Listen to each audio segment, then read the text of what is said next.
J channel. I'm your host, Flower Girl J, and if this is your first time, welcome aboard and hello and nice to meet you. Um, Today is going to be another reaction video, and I wanted to do this reaction video because this is a very serious topic that's coming to play, and I can see that marriage, which is the constitution that, well, sorry, the institution that God has established, is being under attack. And I wanted to react to this video. It's called Cackling TikTokers. I can't remember the title verbatim, but it's pretty much these TikTokers are laughing at these women who wait until marriage to have sex, which is what you're supposed to do. Okay? And so the reason why I wanted to talk on this and react to this video is because I read an article and watched a YouTube video recently about a law they want to pass called the Marriage Act, I think, which recognizes all kinds of marriage as marriage. But we, followers of Christ, know that God made marriage between a man and a woman. And so I see there's this big attack on the marriage that's happening right now. And also I wanted to comment on this video because it's like, you know how when you remember what your parents used to tell you or your grandparents used to tell you, and you find out years later they right? Well, I can say my mom was right, and most of the time, majority of the time, she was right. So let's check out this video together. This is my first time seeing it. It popped up on my feed, and I was like, oh, maybe I should do a reaction video to this because this is very important, what's getting ready to happen. So let's watch together. Get it together. Ooh, it's kind of cold down here. Yeah. Two. It was awful. Are you waiting until marriage to have sex? You are. Is waiting for marriage really just purity culture? Is your relationship destined for disaster because you didn't move in with the person before you got married? How far is too far physically? All this and more in today's video. Stay tuned till the... Why is this even a question? Why are you... I know, right? Guys, I'm dead serious. I mean, why is that funny to these ladies? Seriously, why is it funny to wait? I remember before all of this, there was a show called Teachers. Before all this feminist stuff and I think it was starting, but it was a show called Teachers, and it was on Lifetime. And there was this episode where this teacher, she was a Christian, supposedly, and she was teaching sex ed. And the students, I guess they found out that, she hasn't had sex yet. And I watched this show, and the kids were like, well, what's wrong with you? Like, why haven't you had sex yet? And then the teacher was saying, well, because I'm waiting for the right person. And they were like, why? And I'm watching this, and I'm like, why is that even a question? Like, of why? Because it's the right thing to do. You don't want to be sleeping around with everybody, which is, I guess, nowadays popular. But let's continue with the video. Let's continue. This is crazy. And our media is crazy for normalizing that. Last video I'm going to respond to today because I think it has some of the most relevant application for us. Without further ado, let's dive in. This video is made possible by the Daily Disciple Club on Patreon. To support my mission of equipping people to follow Jesus daily, join Patreon today.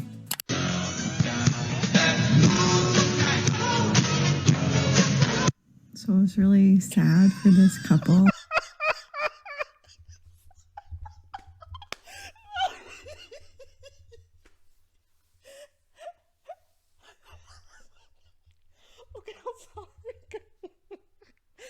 that's something to celebrate. I'm like, girl, you married? I'm sorry, y'all. That was hilarious to me. I'm like, you want to lose your virginity that bad? I remember my mom, she told me, girl, I thought, sex was like the movies, it lasts an hour or so. She's like, girl, not even. It's like a minute. I'm like, or if you're lucky. And I'm like, so we're hyping all this for a short amount of time?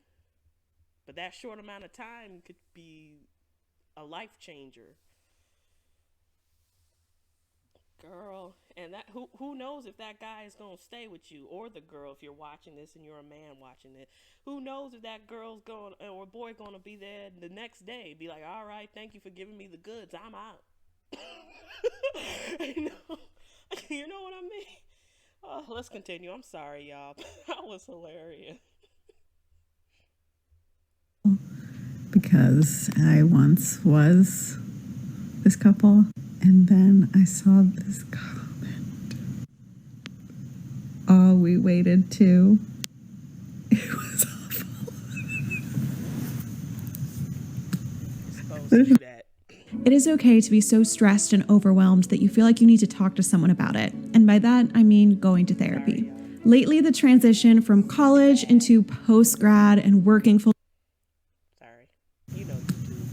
There's nothing like the regret of abstinence, the regret of true love waits, the regret of not just having sex. Okay, so personally, I would not make a video like. Yeah, I wouldn't make a video like that either. I'm like, okay, so you. Oh, by the way, this video is by the Daily Disciple. If you don't want to hear me running my mouth, please check out his channel, and I want to thank him for letting me react to his video. But let's continue. The one that she was reacting to, it was just kind of weird and cringy. It's like, why are you doing those dances? Like, you're just trying to get clout, basically trying to get people's attention.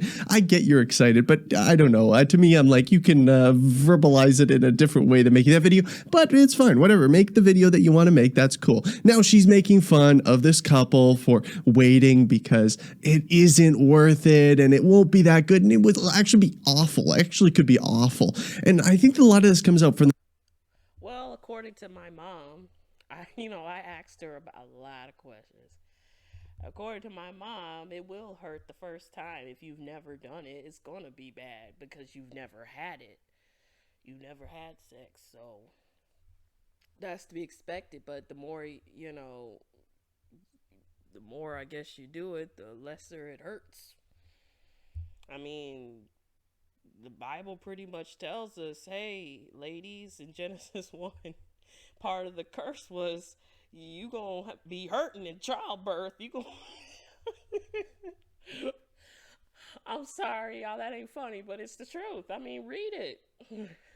Read Genesis. That's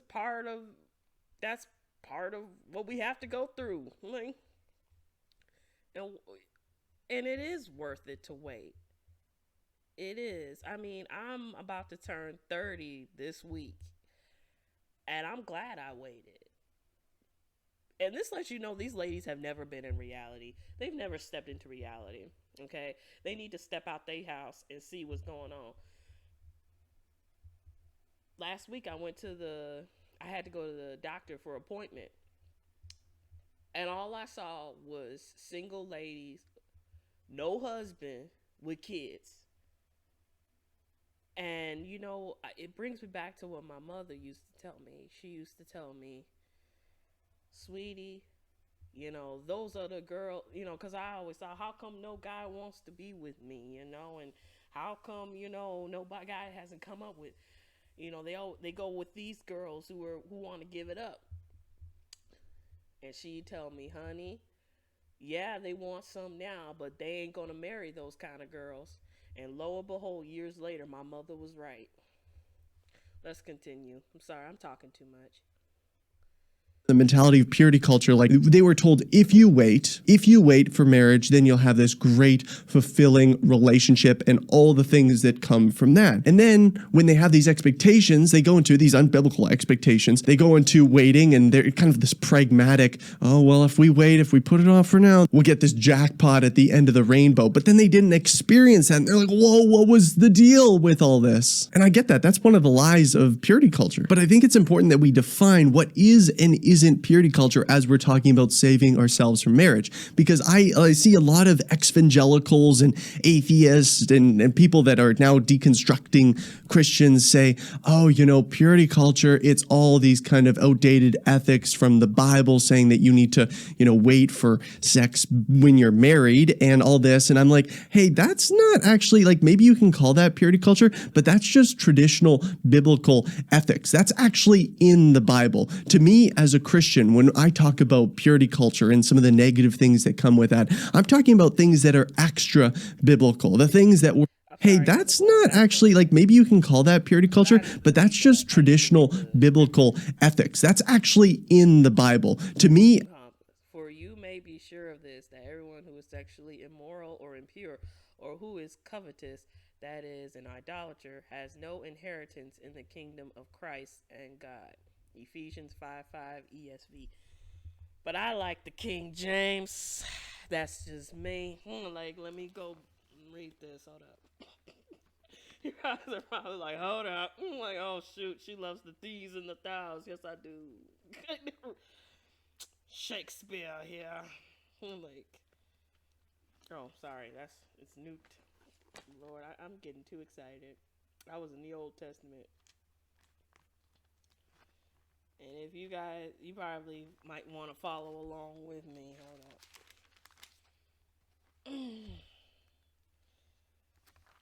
There we are. For this ye know that no whoremonger, nor unclean person, nor covetous man who is an idolater, hath any inheritance in the kingdom of Christ and of God.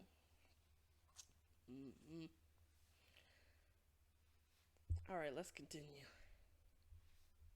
As a Christian, when I talk about purity culture and some of the negative things that come with that, I'm talking about things that are extra biblical, the things that were do's and don'ts that were promoted to bolster your relationship, or that you have this kind of great relationship in the end if you just waited it out and, God would give you what you deserve and all this. And I'm like, that's not biblical. That's not why we wait. And also this kind of shaming that was accompanied with purity culture, this lack of redemption and an understanding of Christ's redemption. I'm like, yeah, I don't want any of that. That's not biblical. That's not good. But then we look at the Bible and we see, okay, hey, look, we're supposed to flee sexual immorality. So God actually does have a...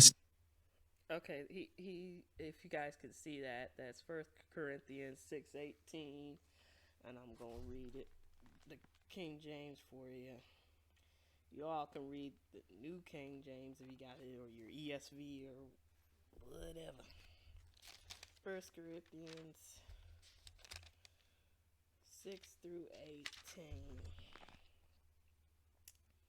Give me a second.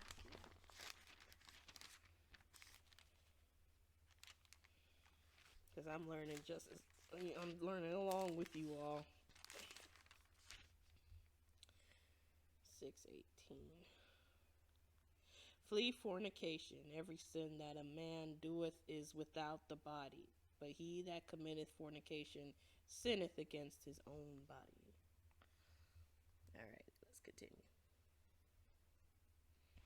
Standard. So for the Christian, there's this twofold perspective. It's that we are commanded by God to flee sexual immorality, but at the same time, we have all fallen into sin and all have become impure and are in need of... James 2:10.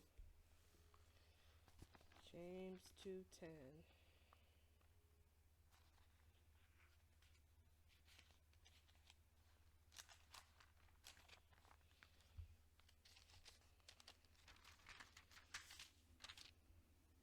For whosoever shall keep the whole law and yet offend in one point, he is guilty of all. All right. Christ's redemption. So whether you've waited for intimacy your whole life, or maybe you've stumbled in the past and have encountered Christ's redemption, for both groups, it's important that we understand that our motivation here is key. Why are we seeking to honor God with our sexuality? Are you doing it because you think it's your ticket to secure future blessings? Or maybe get in God's good books? Or maybe even contribute to your own salvation? It won't. So why do we pursue the things of God? I often think of a criminal who stands before a judge after committing many, many crimes. The judge, as he's about to sentence this man, comes from his chair, takes off his robe, and says, I will take this man's punishment. That is what Jesus did for us. And that is why we live out of love for him after the grace and mercy that he showed us. Now, coming back from the analogy, as Christians, we live with the Holy Spirit dwelling inside of us, with God's power and presence in our lives that enable us to walk in love and obedience towards God. So further, how do we understand what is purity culture and what are actually the true, right, and good commands of God? Well, explore the scriptures. Take God at his word. Also, I think I understand what he's saying. I think I could be wrong now. I could be wrong when he's talking about purity culture. Like when I was in my old churches, it was pretty extreme to where like women, they were more hard on women than the men in the church. So, you know, we had to protect our brothers from sin. So we wear these long skirts and we wear shirt. We wouldn't show any skin, you know, we shouldn't show any arms because we don't want our brothers to sin. So they would have us, well, in my church, you know, we could wear short sleeves, but for a time we couldn't. But yeah, and then, you know, you had to wear, what else did we have to wear? Well, I guess I'm talking more about the hair. You know, you have to keep it long, you have to keep it uncut. You know, we just had to, it was like they were binding us so the men couldn't sin, but lo and behold, they still sinned with their eyes, if I'm making any sense. But I can understand. I think I can understand what he's saying, though. I mean, the purity culture ain't of God, and the having sex with whomever, like a scorecard, what they call it, counting bodies, like it's a video game or something, that's ungodly too. So I can understand that. So what is, you know, godly? Well, God doesn't, and I can understand what he's saying. He doesn't want us to just, you know, us women or men waiting just to find somebody, just so God can give us something, give us a partner or whatnot. No, he wants us to live for him, focus on him, and later on, if God meant it for your life, he will put somebody there for you. If I'm making any sense, let me know in the comments below. Let's continue, because it's 12 minutes long. Here are 2 additional resources that will help you understand purity culture in light of biblical truth. The first is a book, which I do not have. Let me go get it. Okay, I got it here. So it's called Pure by Dan and Sarah. I don't know if that's how you pronounce it, but why the Bible's plan for sexuality isn't outdated, irrelevant, or oppressive. This is a solid read. And also a video that I did on I Kiss Dating Goodbye, one of the most controversial Christian dating books in history that many believe set the groundwork for purity culture. You're going to want to watch it. You should live together before you get married, definitely, and you should also live together before you get engaged.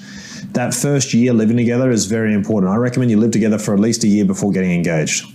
It takes time to build up the foundation, and then when you do get married, you already have a fantastic relationship. Man, these relationship gurus on social media are so funny to me. Like, it's like he says it with such authority, and you know, you need to, even before getting engaged, you need to move in with this person. The second you meet this person, you should move in with them, because then you can build that foundation. It's like, bro, you can build the foundation outside of moving in together. And yeah, and you ever think, back in my day, I sound like an old person. Back in my day, Back in my day in the 90s, that was called shacking up, and that was seen as bad. That was called shacking up. This used to be a song by Ann Nesby. I ain't into shacking up. Well, we got a lot of doubt. We gotta put it on paper. Put it on paper. Say you married. But listen to that song. Oh man, that brings back memories. Okay, next. Let's do this. Think that those things that come with moving in together might be a distraction from actually building a real foundation? Okay, but beyond that, people often quote this statistic. It says that people who cohabitate before marriage have a 50% higher divorce rate than those who don't. For some folks, statistics might be very convincing and they're like, oh my goodness, the statistic indicates thus this is how I should conduct my life. As Christians, and as a Christian personally, I don't really put that much weight in statistics. I don't use them as the guide for my life. As Christians, we should be people of the word, not people of kind of evaluating these pragmatic statistics. Because today the statistic says, don't move in with your partner, otherwise you're going to get divorced. But what about tomorrow when it says, move in with your partner and, you're going to have a great life? It's like, oh, well, is this my new master now? Am I going to do whatever the statistic dictates? I hope not. And look, it's nice when statistics back up. All right. Going back to my statement right here, he does make a point. There might be a situation where you have no choice but to, live with somebody you care and love and trust with. But in that situation, if a person knows God, I'd ask him first before moving into anywhere. Just being real with you. Just, ask God. That's all I could really tell you on that one. Can't really give advice because I haven't been in that situation. But, yeah, I'd ask the Lord and ask him if that's the right decision for you spiritually.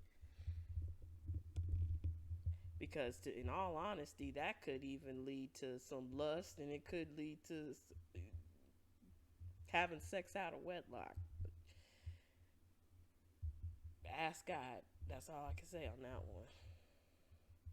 Biblical truth. But that doesn't mean that we, all of a sudden biblical truth is more authoritative now that some guy's statistic says it is. Look, people can espouse many different pragmatic reasons for wanting to move in together. We're saving money. We're building the foundation of a relationship. We got to see if we're compatible. But honestly, a lot of the conversation around this topic makes me feel very icky. Let me explain. Have you ever heard the phrase, you can't buy a car unless you've test driven it?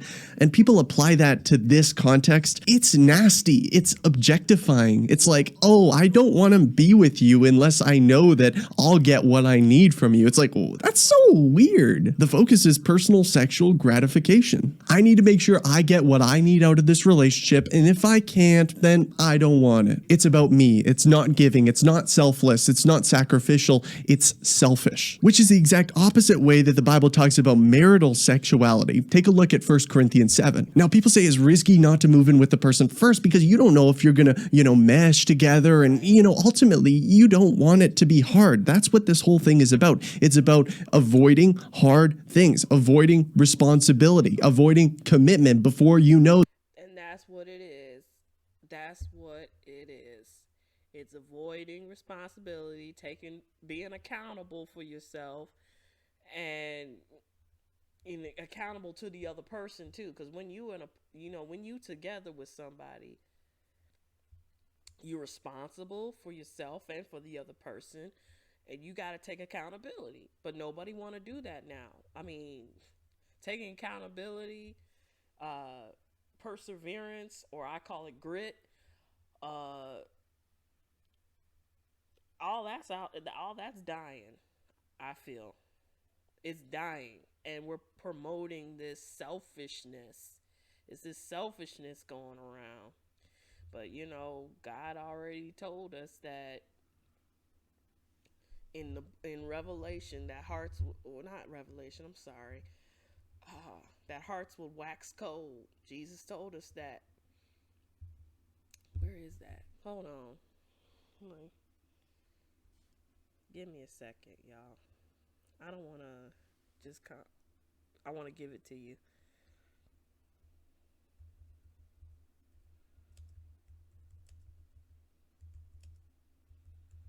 Give me a sec. Matthew 24:12. I'll read it to you.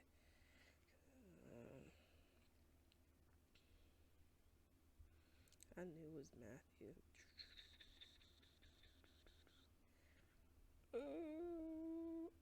And because iniquity shall abound, the love of many shall wax cold. Don't that sound like today?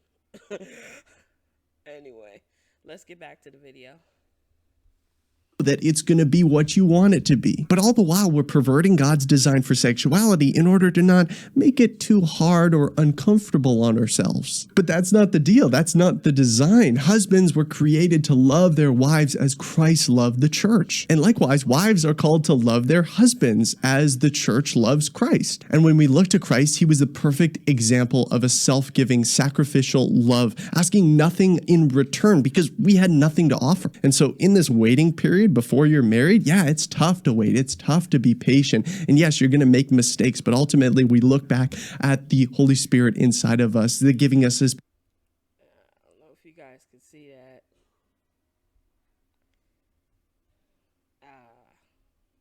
1 Corinthians 10:13. I'm going to read it to you. Let me go.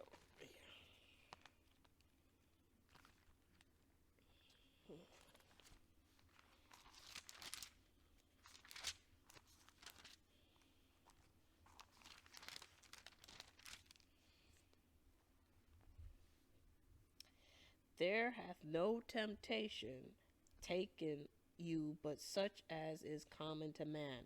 But God is faithful, who will not suffer you to be tempted above that ye are able, but will with the temptation also make a way to escape, that ye may be able to bear it.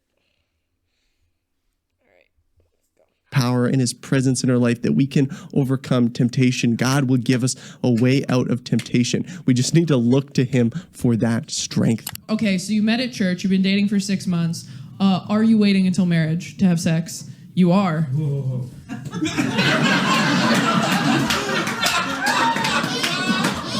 I'm glad someone said it. This is a pretty good analogy of what the world does when they see Christians living out their faith. They laugh because it's funny to them. They don't understand it. It doesn't make any sense. Why would you wait when you could receive this kind of instant gratification to get what you need to fulfill these desires within you? It doesn't make any. Well, the reason why we don't is because it don't last long. Why do you think people keep having sex with these multiple partners? Because they're not, it's like throwing, it's like trying to fill up a black hole and throwing garbage into it. You're just going to keep throwing into that black hole because you're always going to want more. And it's not going to satisfy. It is not going to satisfy. Like, it's not going to fill it. It's not going to fill that void. And just take, faith in God out of the equation just for a minute. Do you really want to have sex with all these people? Health-wise, that is unhealthy. Who knows what kind of diseases you could get? You could get AIDS, you could get an STD, you could get all, but I wear a condom. Yeah. With a low % chance of working. And even if it do work, there could be a night where you didn't put it on right or it ripped. And then what? Just saying. All right, let's go. any sense to them. This idea of denying yourself, picking up your cross and following Christ doesn't make sense to a yet to be transformed heart. In the midst of that, though, I found it to be helpful to clarify, hey, I'm not doing this just so I'm a good person or to somehow earn my way to heaven, because often that's what people associate with waiting for marriage. And maybe that is some people that are waiting for marriage, their perspective, this makes me such a good person, or this is going to earn me favor with God. It's like, no, that's not the reason I'm doing it. I want to honor God because he died for me, because he loved me even in my sin, and he bled and he sacrificed himself for me. And that is why I want to give my life to him in service to him. And yeah, I'm not perfect. Yeah, I stumble. Yeah, I make mistakes. Yeah, I'm not a good guy. But by God's grace, I'm seeking to live for him every day. And yeah, some people might not get it and they'll make fun of you for it. But what are we called to do as Christians? To turn the other cheek, to love them, even though they mock us. Because look at what our Savior went through. What we're going through is nothing compared to what he went through on our behalf. So the least we can do is love these people graciously and try to exemplify the sacrificial love that God has for us. Are you guys, can you do other stuff or you can't? Oh,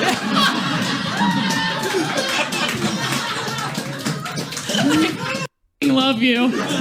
She goes, sorry, if you're not religious, I'm sorry if this doesn't resonate with you. Okay, so just to be straight up with you guys, I don't think this is a good mentality for us to have as Christians, to be like, oh yeah, we're saving that for marriage, but we can get pretty close to the line, if you know what I mean. It's like, that's just, no, like that's not honoring to God. Like why are we trying to get as close to the line of sin as possible, basically, just for our own pleasure and enjoyment? It's like, hey, we're called to flee sexual immorality, to be wise. Why are we going across these lines so close to the line just because we think we're going to get something from it, or because we think we're cool or sneaky or something? It's like, nah, it's not worth it. Boundaries are definitely important in relationships, and you should have that conversation with your partner and maybe even mentors or parents in your life to say, hey, what's wise here? How can we best honor the Lord in this? Didn't I say to ask your parent, your mama, your daddy, your grandparents? They know the truth. They know the truth. I'm telling you. I mean, even right now, guys, I thought my mama was wrong. I thought she was wrong, but man, my mama was right. Mama was right, and grandma was right. Our ancestors was right. You know, we have the big issue about the ancestors. Man, my ancestors were right and knew what they were talking about. Back then, I was young, and I didn't think my parents or my grandparents knew what they was talking about. They knew what's up. They lived it. Not because you think you make you a good person or earn your way to heaven, or because then you're going to be deserving of this wonderful relationship down the road. It's like, no, we do it now because we want to honor God, because we know it's going to be challenging. We know it's going to be tough, that even when we get married, it's not going to be perfect just because we did it the right way, but we honor God regardless. Okay, last thing, and I need you to listen to me. If you've had this video playing in the background, you haven't really been paying attention. If you haven't heard anything I've said up until this point, listen to this. Don't let your sexual sin separate you from God. Let's say you're a Christian. Let's say you made a mistake. You sinned sexually, whether that's pornography, whether that's sleeping with somebody, whatever that looks like. Don't let that put a border and a wall between you and God. Confess it now, and he is faithful and just to forgive us our sins and cleanse us of all unrighteousness. Don't let shame and guilt separate you from the God who loves you and who wants you. God bless, friends. That was a really good video, y'all. I mean, man, check this dude out, Daily Disciple. I've never seen, that was the first video I've seen from him. Let me get back to y'all. That was the first video I seen of him. He's good. He's good. But let me give you a few cents on me, because I don't want this video to be long, but hey, it's going to be long. It's already 33 minutes. The reason why I wait is because God is already, it's like he's filling me with joy. Already he's everything that I need. Remember, I don't know if you all follow me, if this is your first time. I've talked about it before, but God fulfills everything that you need. And I told him, I gave him my life, my plans, because I'm even seeing videos of like when you turn 30, your time clock is ticking. Well, God is not following man's time. He's outside of time. And he knows just the right moment to send whatever he wants for you. Let me say that again because it might have flown over the head. I might not have been clear. But God is outside of man's time. And he don't follow man's time. Okay? He knows what you need. He knows the numbers on the top of your head. And you don't think he can send, if it's a part of his plan for you, the special somebody that needs to be in your life? It's what the old folks used to say. He may not come when you want him, but he'll be there right on time. And what the guy was saying is there are some people who are just living for, oh, I hope, God sends me this man, sends me my Boaz. That's what my old churches used to say. Or they'll send you a Ruth. I'm like, no, then that's not living. You just waiting for a man or a woman in your life. But God is the man and woman you need right now. So right now, us single people who are followers of Christ, we just need to continue following Christ until he comes. Stop looking. That's the thing. We need to stop looking and start looking for God. Start seeing what he wants for our lives. When I was young, but I was like these women. I laughed at marriage. I didn't respect marriage. I'm totally honest with you. I didn't respect it. I didn't. I thought, marriage was silly and dumb, but that was because, I thought the men around me were silly and dumb. Like, I'm telling you, God had to do some healing for me because I had suffered so much damage from men at my school and men at my church who I thought were supposed to be my brothers, but they treated me like trash. Well, I guess they did treat me like family. I mean, family will hurt you. So, but God had to heal me of that. And I know there's a lot of men who watch my videos. I'm surprised about that. Y'all are my, if you follow Christ, you my brother in Christ. But God did he had to do a lot of inner work in me for that, but it's worth it though. I wish these ladies who laughing in these videos would step out, go to a women's health clinic or go to a clinic in general, and you see all these young girls with these babies and the father ain't nowhere to be around. We need fathers. And the fact that, the whole agenda here is to destroy the family. That's what it really is. You got to destroy marriage. Because without marriage, you can't have a family. But that's the attack. That's where the enemy's trying to attack the family. What God has established. And it's really prevalent in the black community. And it's spread it toward, I'm telling y'all, when I went to that clinic, I saw not just black women without fathers, without their husbands. I saw white people. I saw Hispanic. Now it's a cultural problem. It's a world problem now. It really is, and maybe it always was. It was always been the case. But we need fathers. We need men. That's what it is, and man, I was born in '92, and I never thought I'd be here. Have you ever thought, one day, like, man, I never thought I'd be here. You know? I mean, when I was growing up, girls would think about their wedding day and play pretend wedding and pretend. We used to play house.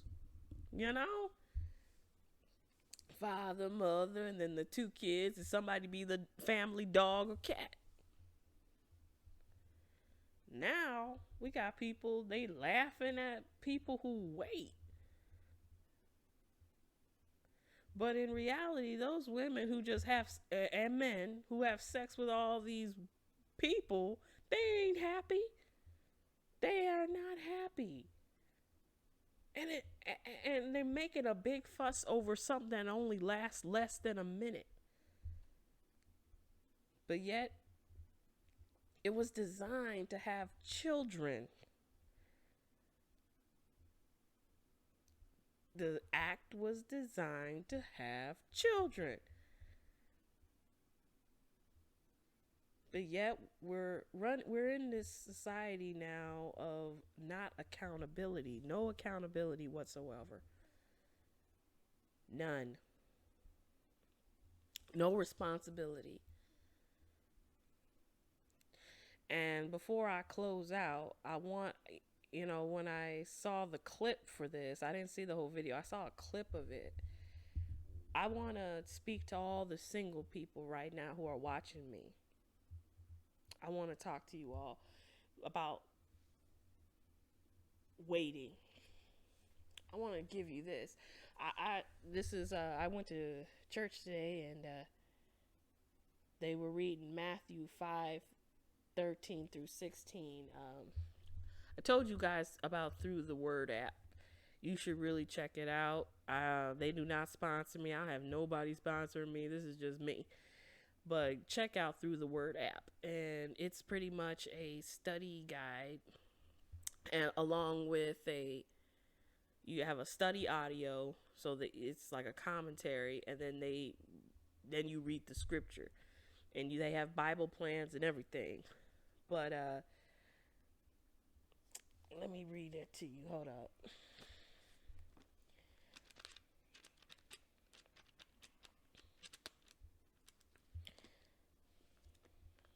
Because it talks about the salt being the salt of the earth and the light. But really, I want to get to the salt. Give me a sec.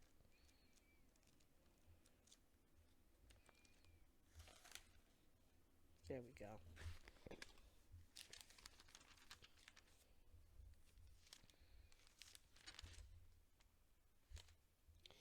Ye are the salt of the earth, but if the salt have lost his flavor, wherewith shall it be salted? It is there thenceforth good for nothing, but to be cast out and to be trodden under foot of men. Ye are the light of the world. A city that is set on a hill cannot be hid. Neither do men light a candle and put it under a bushel, but on a candlestick, and it giveth light unto all that are in the house. Let your light so shine before men that they may see your good works and glorify your Father which is in heaven. And this is a quote from Chris Langan. I really want to talk about the salt. Okay? This is you all who are single and you're just letting God handle your love life or God handle your future. This is for you. He says, in a world of darkness, God's light shines forth through us. But why salt? Well, salt is a preservative. It keeps things fresh, keeps meat from decaying, and just with the right amount of salt makes things taste better. In Jesus' time, salt was valuable. Soldiers were paid in blocks of salt, giving us the phrase, a person who is worth their salt. Jesus says that we are salt. We are God's agent of helping preserve this fallen world. We add life to the world around us, bring out the natural flavor.